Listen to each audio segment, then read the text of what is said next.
Alright folks, so this is Melly Fish Pond here on the left hand side.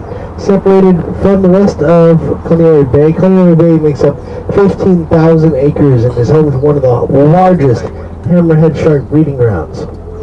In the fish ponds there below, you'll see the two floating docks there. Those are where the oysters are harvested from.